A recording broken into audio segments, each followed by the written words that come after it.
Canada के तेल समृद्ध प्रांत अल्बर्टा को लेकर अब एक बड़ा सवाल खड़ा हो रहा है। सवाल ये कि क्या देश टूटने की कगार पर है। दरअसल अलग राष्ट्र की मांग कर रहे अल्बर्टा के अलगाववादी समूहों और ट्रंप प्रशासन के अधिकारियों के बीच हुई कथित गुप्त मुलाकातों ने इस आशंका को और भी हवा दे दी है। अप्रैल 2025 से अब तक ऐसी 3 बैठकों की खबरें सामने आ चुकी है, जिसने ओटावा से लेकर वॉशिंगटन तक कूटनीतिक गलियारों में बेचैनी बढ़ाकर रखी हुई है। इस आंदोलन का चेहरा बना है अल्बर्टा प्रॉस्पेरिटी प्रोजेक्ट, जो खुले तौर पर प्रांत को कनाडा से अलग करने की वकालत कर रहा है। अब ये समूह अमेरिकी अधिकारियों के साथ एक और बैठक की तैयारी में है, जिसमें कि कथित तौर पर कहा जा रहा है कि $500 बिलियन के कर्ज की मांग यहाँ रखी जाएगी। एपीपी का ये दावा है कि अगर भविष्य में स्वतंत्रता पर जनमत संग्रह सफल होता है तो नए देश को आर्थिक रूप से टिकाऊ बनाने के लिए इस फंड की उन्हें जरूरत होगी। समूह के कानूनी सलाहकार जेफरत का ये कहना है कि अमेरिका एक स्वतंत्र अल्बर्टा के विचार को लेकर उत्साहित नजर आता है। वहीं ये पूरा घटनाक्रम एक ऐसे समय में सामने आया है जब अमेरिका कनाडा के रिश्तों में पहले से ही तनाव बरकरार है। डोनाल्ड ट्रंप कई बार कनाडा को अमेरिका का 51वां राज्य बनाने जैसी बयानबाजियां कर चुके हैं और व्यापारिक टैरिफ की धमकियां भी दे चुके हैं। ऐसे में अल्बर्टा के अलगाववादियों और अमेरिकी अधिकारियों के बीच संपर्क को महज सहयोग मानना ओटावा के लिए आसान नहीं है। हालांकि अमेरिकी विदेश मंत्रालय और व्हाइट हाउस ने इन बैठकों को हल्के में लेने की कोशिश की है। आधिकारिक बयान में ये कहा गया कि प्रशासन नियमित रूप से नागरिक समाज के कई समूहों से मिलता रहता है और इन बैठकों में किसी भी तरह का समर्थन या वादा नहीं किया गया है। लेकिन इसके बावजूद अमेरिकी ट्रेजरी सचिव स्कॉट बेसिन के बयान ने विवाद को और भी ज्यादा गहरा कर दिया है।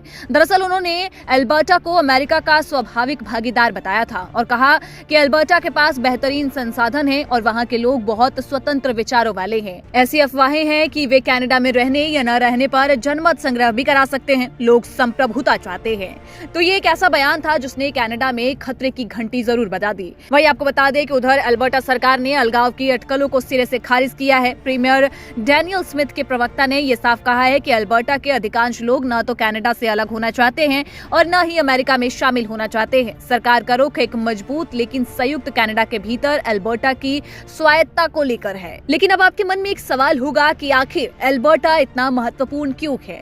तो आपको बता दें कि इस पूरी बहस का जड़ ही अल्बर्टा का तेल है। कनाडा दुनिया का चौथा सबसे बड़ा तेल उत्पादक है और उसके कुल उत्पादन का 85% अकेले अल्बर्टा से आता है। यही वजह है कि अमेरिका की दिलचस्पी को लेकर यहाँ सवाल उठ रहे हैं। इतिहास गवाह है कि अमेरिकी विदेश नीति में ऊर्जा सुरक्षा और तेल संसाधनों की अहम भूमिका रही है, चाहे वो इराक हो, वेनेजुएला या लैटिन अमेरिका के कई देश। हालिया ही एग्जाम्पल वेनेजुएला का हम देख सकते हैं। इसके अलावा आपको बता दें कि कनाडा का जो अल्बर्टा है वो अलास्का के समीप है। जमीनी तौर पर यह अमेरिका के बेहद ही करीब है। अमेरिका के मोंटाना से अल्बर्टा की सीमा भी लगती है और अगर कनाडा से यह अलग होता है तो वहां पर कोहराम मच जाएगा। लेकिन फिलहाल फ्री स्टे अल्बर्टी जैसे समूह पूरे प्रांत में हस्ताक्षर अभियान चला रहे हैं और अगर 1,77,000 से ज्यादा सत्यापित हस्ताक्षर यहां पर जुट जाते हैं तो इस साल के अंत तक स्वतंत्रता पर जनमत संग्रह की प्रक्रिया भी शुरू हो सकती है।